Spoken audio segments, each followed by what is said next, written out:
অন্যভাবে খেলছে, তার খেলার লেভেলটা অন্যরকম। প্রথম থেকে এখন পর্যন্ত খেলা করে দেখে। হ্যাঁ ভোট, তাদের দাবি তো মাইনা নিতেই হবে। হ্যাঁ ভোট জয়যুক্ত হওয়া মানে কি জানেন?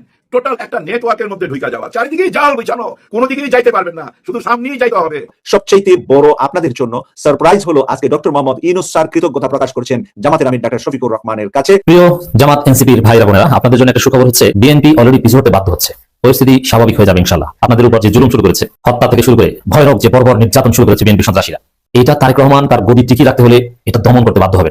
নির্বাচনের ফলাফলে কারচুপি করে হাতে নাতে ধরা পড়েছে নির্বাচন কমিশনার প্রধান নাসির উদ্দিন এবং নির্বাচনের ফলাফলকে এবার বয়কট করেছে জামাত ইসলামী সহ 11 দলীয় ঐক্যজোট। আমাদের অবস্থান সুস্পষ্ট।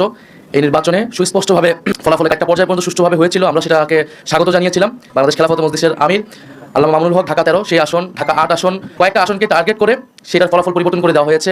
30টি আসন যেখানে এই ভোটের ব্যবধানে সেখানে নানা রকম অনিয়ম হয়েছে এবং সমস্যা হয়েছে, সেগুলো প্রাথমিক একটা তালিকা আমরা আপনাদের সামনে নিয়ে এসেছি।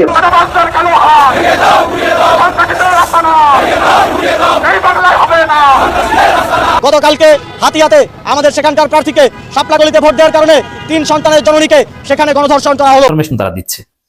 দেখেন, এখানে প্রথম কথা হচ্ছে যে গণভোট এটা জামাতের বিজয় এবং জুলাই সনদ বাস্তবায়ন হওয়া ওটা জামাত সরকার ক্ষমতায় আসা। জামাত ক্ষমতায় আসলে যা করতো তার 50% জুলাই সনদ বাস্তবায়ন বিএনপি করে দিলে হয়ে যাবে। জাস্ট ক্ষমতার স্বাদটা জামাত পাবে না, কিন্তু জামাতের যে লক্ষ্য উদ্দেশ্য সেটা হয়ে যাবে। জামাতের ভিত্তি বাংলাদেশে স্থায়ী পাবে, আওয়ামী লীগ আর ফিরতে পারবে না।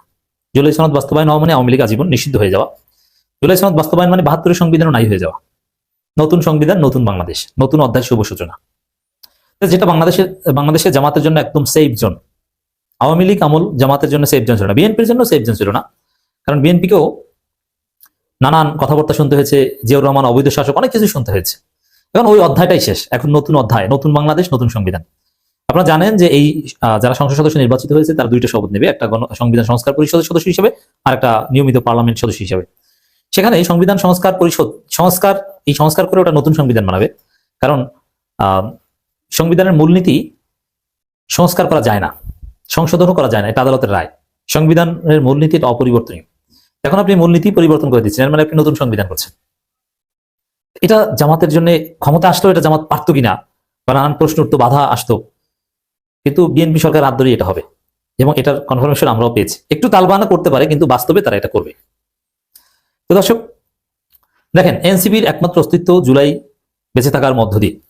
এনসিপির ছেলেদের জীবনের গ্রান্টি জুলাই বেঁচে থাকা। তো বিএনপি ক্ষমতা আসার আগে জুলাই ভুলিয়ে দেওয়া নানান কিছু চেষ্টা করেছে, সংস্কার বিরোধী অবস্থানও নিয়েছে, এমনকি গণভোটে না পাশ করানোর সিদ্ধান্ত নিয়েছে, কিন্তু পারেনি। বিভিন্ন জায়গায় বিএনপি প্রার্থীরা যে পরিমাণ ভোট পেয়েছে ওই পরিমাণ ভোট না ভোটের পক্ষে বলেছে, মানে বিএনপি কার্যত না ভোটের পক্ষে ছিল, কিন্তু কাজ হয়নি, হাবট জিতেছে। এই হাবট জিতেছে মিন্স জামাত জিতেছে, এনসিপি জিতেছে, জুলাই বেঁচে গেছে। অতএব এই জুলাইকে বিএনপি চাইলে হত্যা করতে পারবে না। আপনি কি মনে করেন জামাত এনসিপি আছে, এদেশের জনগণ বেঁচে আছে, এই গণভোটে জুলাই সনদ পাশ হলে গণভোটকে ফেলে দিবে বিএনপি? ইম্পসিবল। এটা চিন্তা করলে তারেক জিয়ার ক্ষমতায় দেখ না, সোজা কথা। এই গণভোটকে অস্বীকার করার মতো, এটাকে অবমূল্যায়ন করার মতো, ডিভ্যালু করার মতো কোনো সক্ষমতা বিএনপি সরকারের নেই। অতএব তারা অনিবার্যভাবে জুলাই সনদ বাস্তবায়ন করবে, এটা নিশ্চিত আপনি ধরে নিতে পারেন। বিএনপি ভেবেছিল যে বিএনপি জামায়াতের মধ্যে যে দীর্ঘ রাজনৈতিক মৈত্রী, তাতে জামায়াতীকরণ করতে ওই সময়ে এরকম সক্রিয় হয়ে উঠবে মুহূর্তের মধ্যে। আগস্ট মাস যেতে না যেতে তারা টের পাবে পুরো প্রশাসন এবং কর্তা ব্যক্তিরা সকলে জামায়াতের সমর্থক বা জামায়াতের পক্ষে কাজ করছেন। বিএনপির এই ব্যাপারে প্রস্তুতি ছিল না, কারণ বিএনপি মনে করছিল যে তাদের ব্যক্তিবর্গই যেহেতু যোগ্য জায়গায় আছেন, সবল অবস্থায় আছেন, এবং খোদাবক্স চৌধুরীর মতো ব্যক্তিবর্গ, তারা তো বিএনপি জামাত জোট সরকারের আমলেই বড় পদে গেছেন, এরা নিশ্চয়ই, বা আলী ইমাম মজুমদার, এরা নিশ্চয়ই বিএনপির পক্ষেই কাজ করবে। কাজে বিএনপির কিন্তু সম্বিত ফিরে পেতে কয়েক মাস চলে গেছে। 2024 আগস্টের পর যে যাদেরকে তারা তাদের পন্থী বলে জানতেন, তারা আসলে বিএনপি পন্থী নন, তারা একেবারেই কট্টর জামায়াত পন্থী। যেমন দেখেন, জনপ্রশাসন সচিব হিসাবে, মানে সবচেয়ে গুরুত্বপূর্ণ কিন্তু সারা দেশের ডিসি থেকে শুরু করে জেলা প্রশাসন থেকে তৃণমূলের পুরো প্রশাসনটা যিনি সাজান, যিনি নিয়োগ করেন, পদ পদায়ন পদোন্নতি দেন, সেই ব্যক্তিটি জনপ্রশাসন সচিব হিসাবে যে মোখলেসুর রহমানকে নিয়োগ দেওয়া হয় 2024 আগস্টে, সেই ব্যক্তিটি হচ্ছেন তিনি মোখলেসুর রহমান, যিনি কিনা খালেদা জিয়ার বিরুদ্ধে যে জিয়া অরফানেজ ট্রাস্ট মামলা দায়ের করেছিল তত্ত্বাবধায়ক সরকার 11 আমলে, যারই কিনা বিচার প্রক্রিয়া শেষ হলো শেখ হাসিনার আমলে এবং খালেদা জিয়াকে দণ্ডপ্রাপ্ত হতে হলো, সেই জিয়া অরফানেজ ট্রাস্ট মামলাটি পুরোপুরিভাবে প্রশাসনে বসে সাজিয়ে দিয়েছিলেন ১/১১ সরকারের জন্য এই জনপ্রশাসন সচিব মোখলেসুর রহমান। তার মানে বিএনপির আপত্তি নিয়ে ইউনূস সরকারের কিংবা একটা জামায়াতের প্রভাব বলয়ের মধ্যে থাকা এই ইউনূস সরকার কোনো পরোয়া করে নাই। তারা রীতিমতো খালেদা জিয়ার বিরুদ্ধে মামলা সাজানো কর্মকর্তাকে জনপ্রশাসন সচিবের পদে নিয়োগ দিয়েছে।